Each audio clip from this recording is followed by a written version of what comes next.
नीति शास्त्र RS mains के लिए। क्वेश्चन नंबर फर्स्ट, नीति शास्त्र को परिभाषित कीजिए।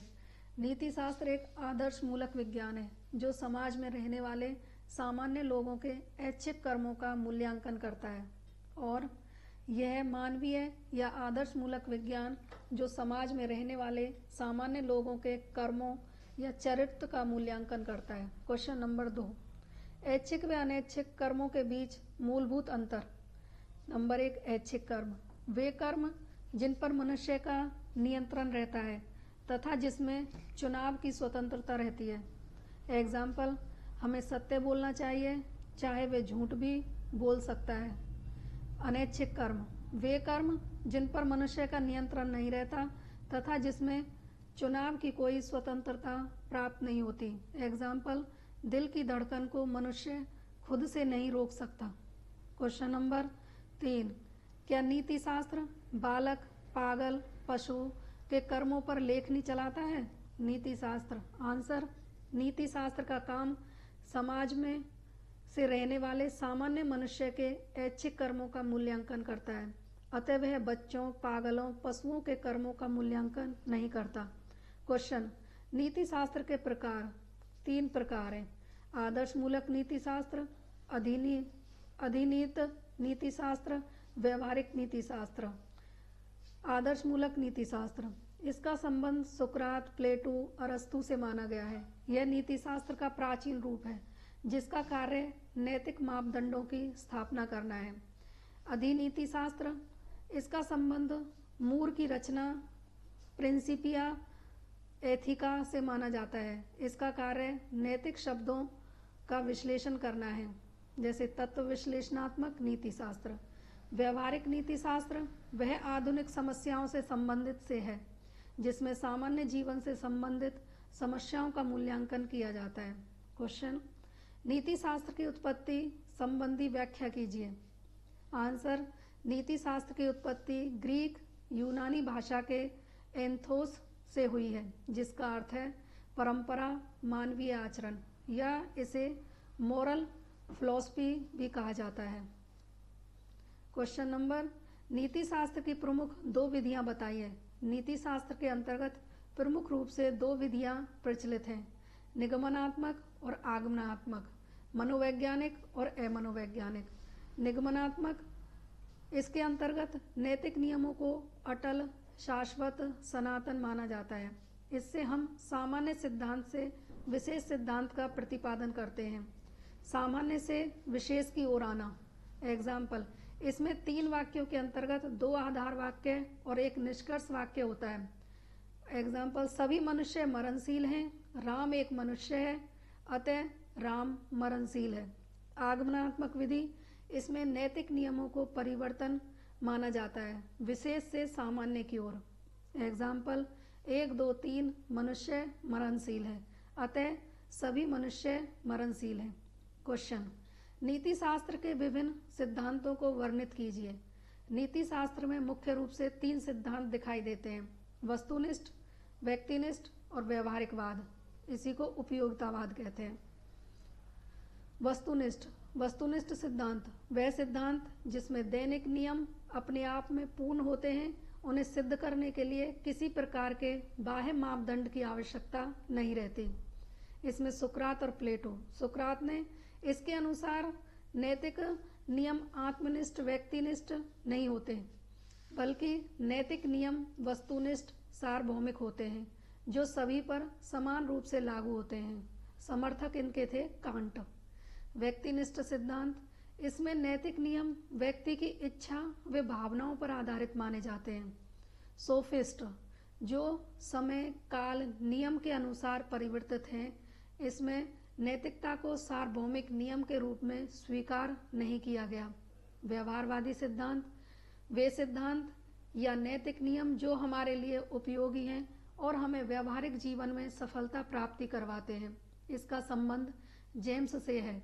यदि किसी नियम को अपनाने से व्यवहारिक जीवन में सफलता की प्राप्ति होती है तो वही नैतिकता का मापदंड है।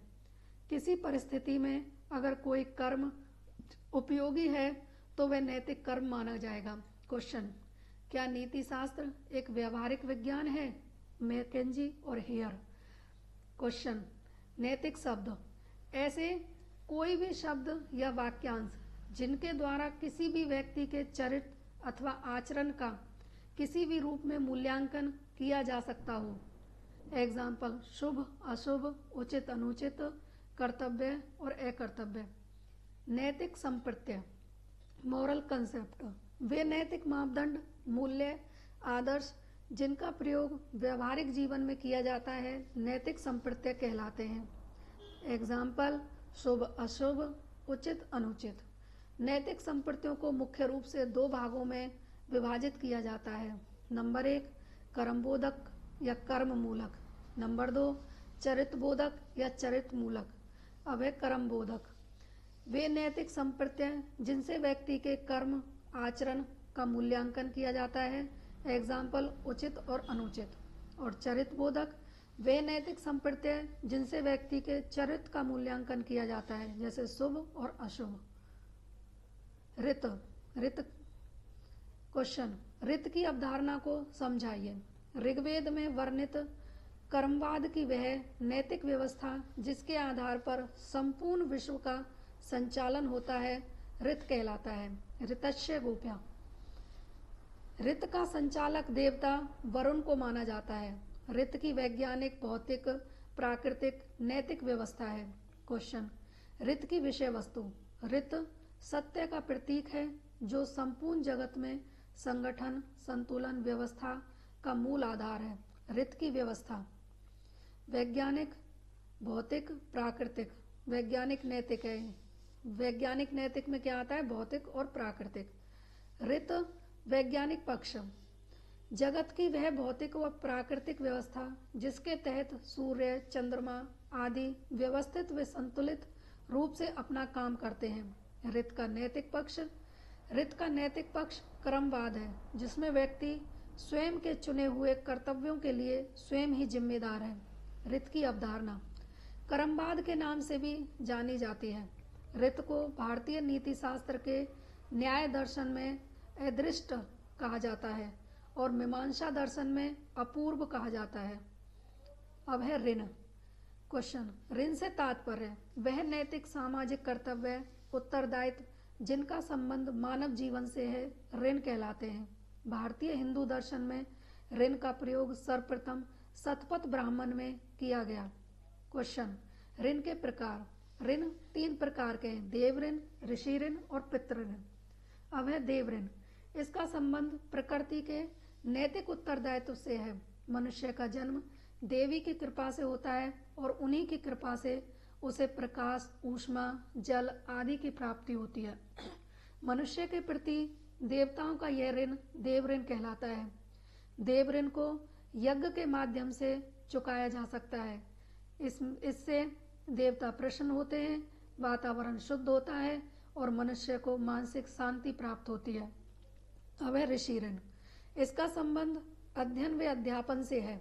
मनुष्य को गुरुओं व ऋषियों की कृपा से ज्ञान व जीवन दर्शन की प्राप्ति होती है। अतः मनुष्य पर ऋषियों का यह ऋण ऋषि ऋण कहलाता है। ऋषि ऋण को स्व अध्ययन द्वारा ज्ञान परंपरा का पोषण करते हुए आगे बढ़ाकर और ज्ञान को समाज की एक पीढ़ी से दूसरी पीढ़ी में पहुंचाकर चुकाया जा सकता है। इससे स्वतः ही विकास व उन्नति का मार्ग दिखाई देता है। अब है पितृ ऋण।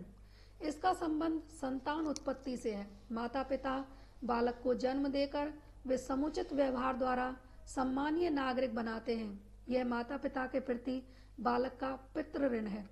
पितृ ऋण को निम्न प्रकार से चुकाया जा सकता है। मातृ पितरों का श्रद्धा द्वारा, श्राद्ध द्वारा, जीवित माता पिता की सेवा द्वारा या संतान उत्पत्ति करके उसे योग्य शिक्षा व संस्कार देकर। ऋण त्रिय, देव ऋण, ऋषि ऋण और पितृ ऋण।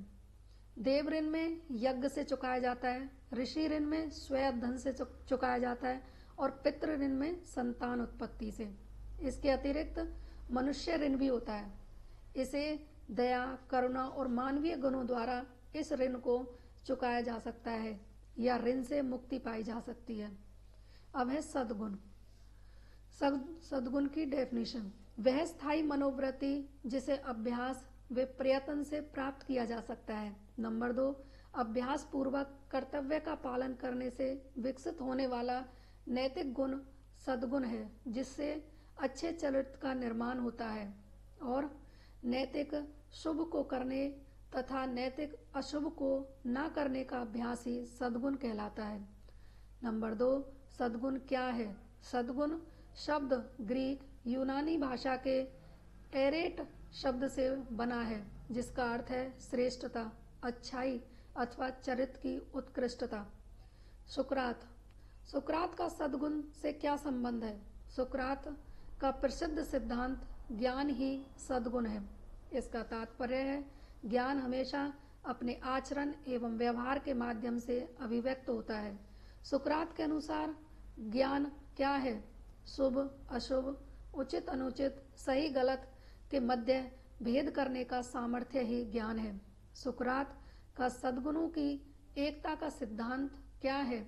सुकरात के अनुसार एकमात्र सद्गुण ज्ञान है और जो व्यक्ति ज्ञानी होता है वह विवेक, साहस, संयम, न्याय का समुचित रूप से अपने चरित्र में पालन करता है। और सुकरात के सद्गुण की एकता के सिद्धांत को प्लेटो भी स्वीकार करते हैं। प्लेटो के अनुसार कोई भी सद्गुण एक दूसरे का विरोधी नहीं है, सभी एक दूसरे के पूरक हैं। इसे अरस्तु भी स्वीकार नहीं करता है। अरस्तु कहते हैं, मुझे केवल एक ही बात का ज्ञान है कि मैं अज्ञानी हूँ। यह बात सुकरात ने कही है। मुझे मेरे अज्ञान का ज्ञान है। इसका तात्पर्य है सुकरात के अनुसार प्रत्येक व्यक्ति को अपने व्यवहारिक जीवन में अहंकार रहित होकर नम्रता पूर्वक आचरण करना चाहिए। सुकरात के दर्शन का आलोचक किसे माना गया है? अरस्तु को। सुकरात के दर्शन पर अरस्तु की आलोचना। अरस्तु ने के अनुसार आवश्यक नहीं है कि ज्ञान हमेशा अपने व्यवहार के माध्यम से ही अभिव्यक्त हो, क्योंकि व्यक्ति की कथनी व करनी में अंतर पाया जाता है।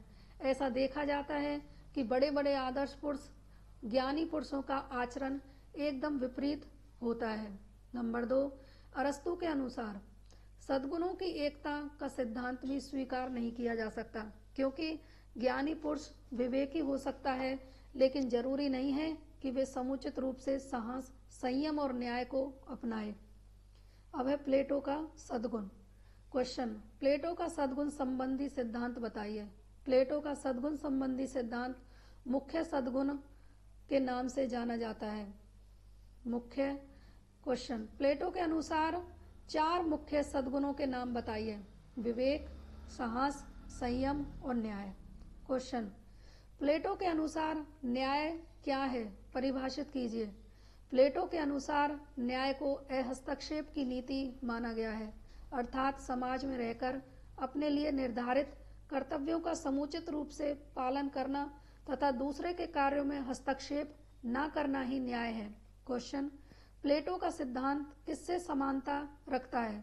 भारतीय दर्शन में गीता के स्वधर्म तथा पाश्चात्य दर्शन में ब्रेडले के सिद्धांत मेरा स्थान और उसके कर्तव्य से समानता रखता है।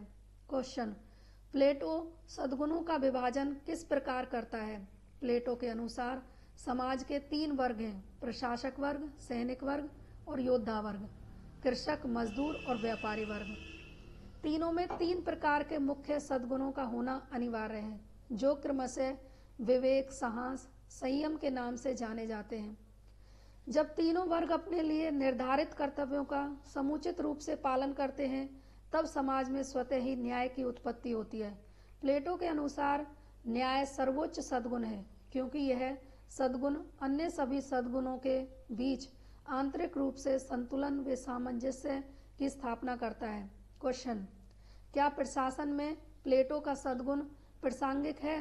प्लेटो मुख्य सद्गुण के सिद्धांत में सर्वोच्च सद्गुण के रूप में न्याय को स्वीकार करता है, जो अहस्तक्षेप की नीति है, जिसमें प्रत्येक व्यक्ति को अपने लिए निर्धारित कर्तव्यों का पालन करना अनिवार्य है।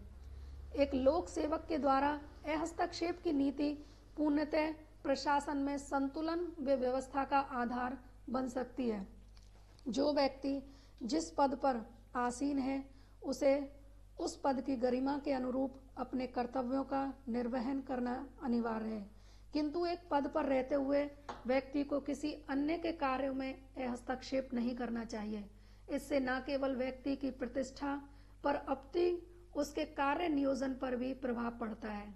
यही कारण है कि प्लेटो का सिद्धांत लोक सेवक के लिए उससे संबंधित कर्तव्य सद्गुणों का बोध कराता है, जिससे स्वतः ही कार्य नियोजन में प्रगति व विकास देखा जा सकता है। क्वेश्चन, प्लेटो के दर्शन में मानवीय आत्मा के 3 पक्ष कौन से हैं? मानवीय आत्मा, इसमें बौद्धिक के आगे विवेक, और अबौद्धिक के भावनात्मक और वासनात्मक। भावनात्मक में इच्छा और वासनात्मक में संवेग।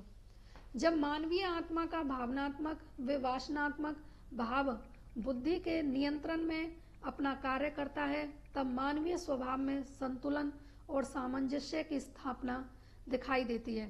अरस्तु का सद्गुण। क्वेश्चन, निकोमेकियन का रचयिता कौन है? इसकी विषय वस्तु बताइए।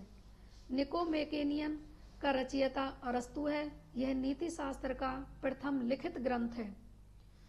क्वेश्चन, अरस्तु के अनुसार सद्गुण क्या है?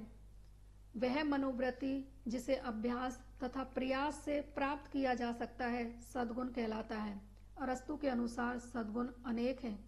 क्वेश्चन, प्लेटो तथा अरस्तु के सद्गुण विषयक सिद्धांतों में अंतर बताइए। प्लेटो के अनुसार मुख्य सद्गुण का सिद्धांत और अरस्तु के अनुसार मध्यम मार्ग का सिद्धांत सद्गुण है। प्लेटो के अनुसार सद्गुण 4 होते हैं और अरस्तु के अनुसार सद्गुण अनेक होते हैं। नंबर 3, प्लेटो के अनुसार सद्गुणों में बौद्धिक और अबौद्धिक होते हैं और अरस्तु के अनुसार सद्गुण बौद्धिक और नैतिक विभाजन होते हैं।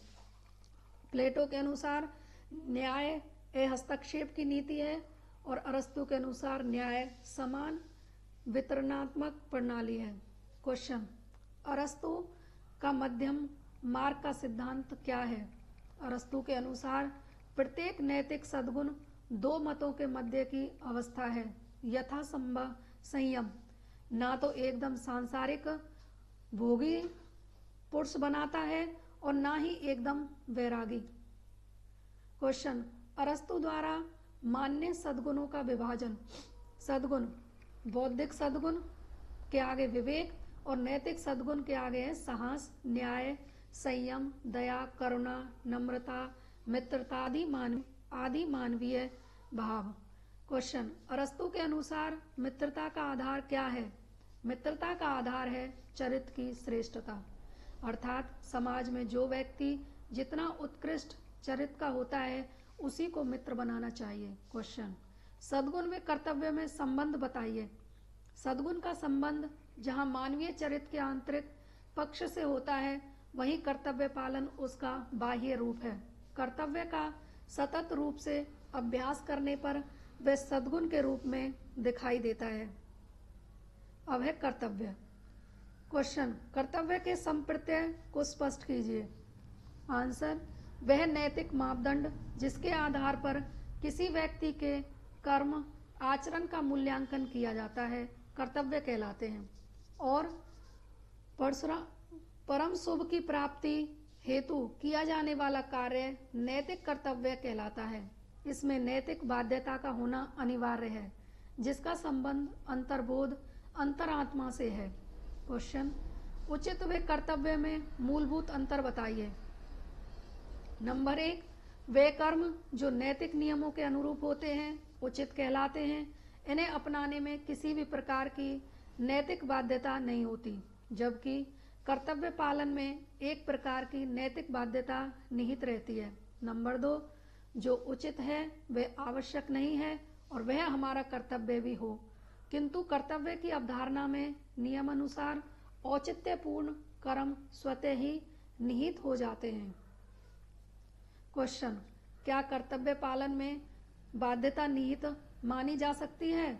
तुम्हें क्या करना चाहिए, अतः तुम इसे करते हो, यह कर्तव्य शब्द अपने साथ साथ ही कर्तव्य बोध को भी चरितार्थ करता है। कर्तव्य के साथ ही उत्तरदायित्व का भाव अथवा करने की आंतरिक बाध्यता स्वतः ही निहित हो जाती है।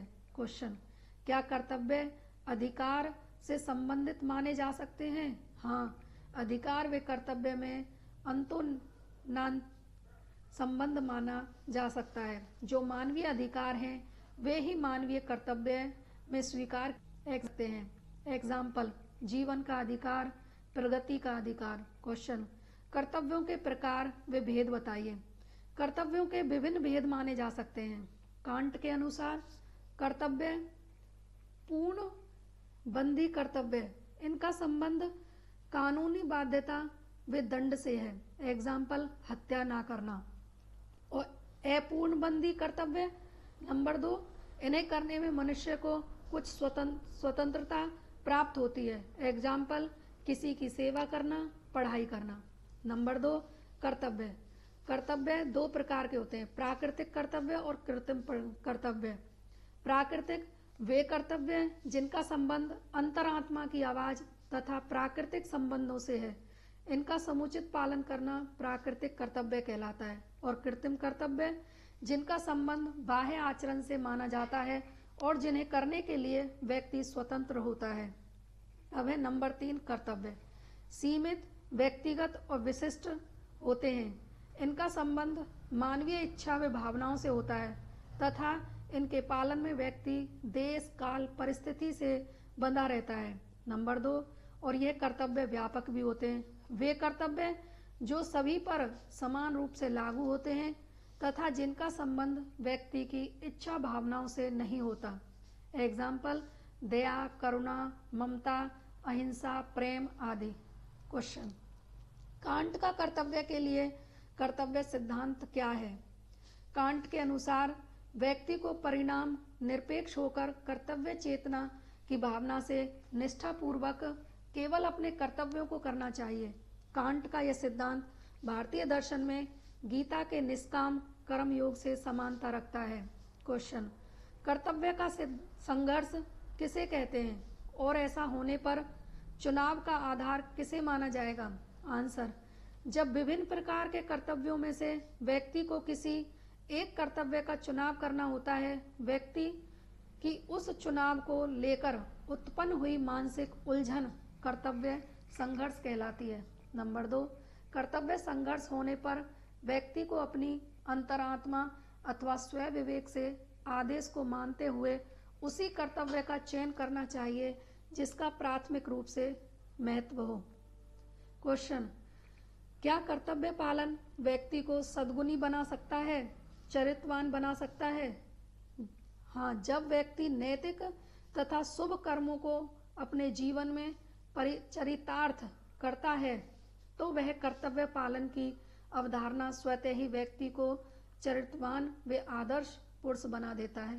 क्वेश्चन, मेरा स्थान और उसके कर्तव्य कथन से क्या तात्पर्य है? यह कथन बेरडले से संबंधित है, जिसके अनुसार प्रत्येक व्यक्ति को समाज में रहते हुए अपनी योग्यता एवं क्षमता के अनुसार पद का चयन करना चाहिए और फिर निष्ठापूर्वक उस पद से संबंधित कर्तव्यों का पालन करना चाहिए। क्वेश्चन, कर्तव्य पालन में वासना तथा बुद्धि में अंतर बताइए। आंसर, वासना से वशीभूत होकर व्यक्ति जो कर्म करता है उसके प्रति केवल एक इच्छा मात्र रहती है, किंतु उसे उचित अनुचित का ज्ञान नहीं रहता।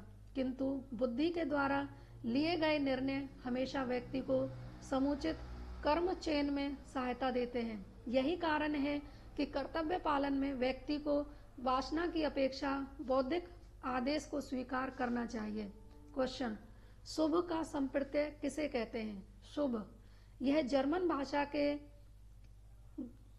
गट शब्द से बना है जिसका अर्थ है इच्छा पूर्ति में सहायक। नंबर 2, वह नैतिक मापदंड जिसके द्वारा व्यक्ति की किसी प्रकार की इच्छा, आवश्यकता या उद्देश्य की पूर्ति होती है अथवा उद्देश्य की पूर्ति में सहायक होते हैं, शुभ कहलाता है। क्वेश्चन, शुभ व अशुभ में अंतर बताइए।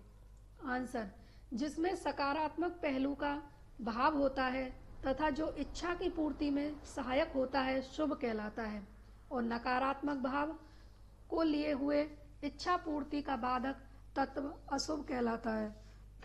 क्वेश्चन, परम शुभ किसे कहते हैं?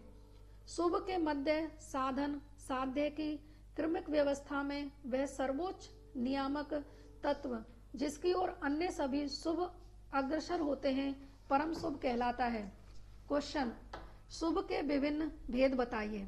शुभ विभिन्न प्रकार का माना गया है। शुभ नंबर 1 भौतिक शुभ, जिसमें भौतिक इच्छाओं की प्राप्ति होती है। नंबर 2 शारीरिक शुभ। नंबर 3 आर्थिक शुभ, जिसमें धन आदि की प्राप्ति होती है। और नंबर 4 मानसिक शुभ। क्वेश्चन, मूर के अनुसार शुभ के संप्रत्यय को स्पष्ट कीजिए। मूर के अनुसार शुभ केवल शुभ है जिसकी परिभाषा संभव नहीं है। शुभ एक ऐसे अन्य गुण का बोध कराता है जो अपरिभाष्य तथा अविश्लेष्य होता है। मूर ने शुभ की तुलना पीले रंग से की है।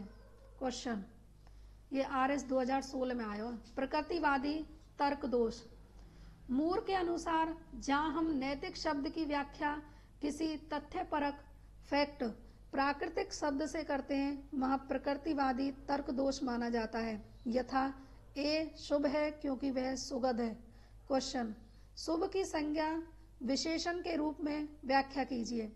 आंसर, जब शुभ परम कल्याण के रूप में, परम हित के रूप में अपने आप में पूर्ण संप्रत्यय अथवा आदर्श माना जाता है, शुभ का वह संज्ञा वाला रूप शुभ को साध्य के रूप में स्थापित करता है। किंतु जब शुभ विशेषण आवश्यकता की पूर्ति के रूप में किसी प्रकार के मार्ग की चयन करता है, वह साधन रूप में प्रयोग किया जाता है। जैसे रोटी, कपड़ा और मकान भौतिक आवश्यकताएं हैं। हिंदू नीति शास्त्र के परम लक्ष्य को बताइए। गीता स्वधर्म का पालन, गांधी सर्वोदय, टैगोर मानवतावाद, अरविंदो अतिमानस पृथ्वी पर रहकर, अतिमानस अवतार। हिंदू नीति शास्त्र में सत्यम शुभम व सुंदरम का आदर्श परम शुभ के रूप में माना जाता है।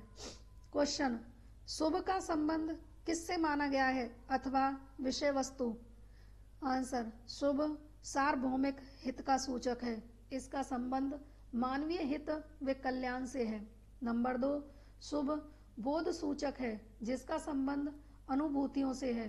कर्तव्य पालन, उचित कर्मों का निर्वाह अथवा सद्गुण से युक्त जीवन व्यतीत करना, ये सभी शुभ के सकारात्मक पहलू हैं। नंबर 3, शुभ हमेशा एक ऐसे लक्ष्य की ओर ले जाता है जिसे व्यक्ति इसी संसार में रहते हुए प्राप्त कर सकता है। नंबर 4, शुभ साध्य और साधन रूपों में प्रयुक्त किया जाता है। शुभ संज्ञा के अर्थ में और विशेषण के अर्थ में स्पष्ट किया जा सकता है। क्वेश्चन, शुभ से संबंधित परम शुभ विभिन्न आदर्शों को संक्षेप में स्पष्ट कीजिए। आत्म पूर्णता रहियो, अंत प्रज्ञा। परम शुभ की अवधारणा जहाँ हिंदू नीति शास्त्र में सत्यम शिवम सुंदरम नंबर 2 और गीता के संदर्भ में स्वधर्म, वर्णाश्रम, पुरुषार्थ, संस्कार आदि का समुचित रूप से पालन करने में मानी गई है। मोक्ष की प्राप्ति है जन्म मृत्यु के चक्र से मुक्ति। हिंदू नीति शास्त्र का परम शुभ माना गया है। पाश्चात्य नीति। पाश्चात्य नीति शास्त्र में सुकरात ज्ञान को सद्गुण के रूप में स्वीकार करते हुए और प्लेटो सामाजिक व्यवस्था में मुख्य सद्गुण को विवेक, साहस, संयम, न्याय के समुचित पालन को आदर्श रूप में स्वीकार करते हैं और अरस्तु मध्यम मार्ग का प्रतिपादन करते हैं।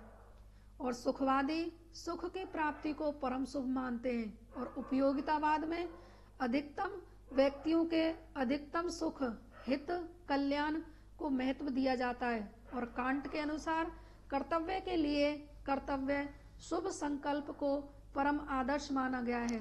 और अंतः प्रज्ञावादी स्वीकार करते हैं कि प्रत्येक व्यक्ति में एक मानसिक शक्ति विद्यमान रहती है जो हमें स्वतः ही उचित अनुचित के मध्य भेद कराती है। इसी को विकसित करना प्रत्येक व्यक्ति के लिए शुभ है। और आत्मपूर्णतावादी स्वीकार करते हैं कि व्यक्ति को अपनी बुद्धि अथवा आत्मा को पूर्ण बनाने का प्रयास करना चाहिए। कर्म।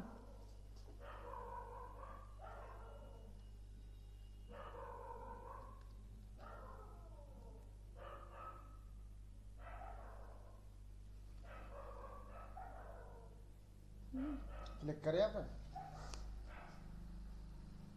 काय थे माउस से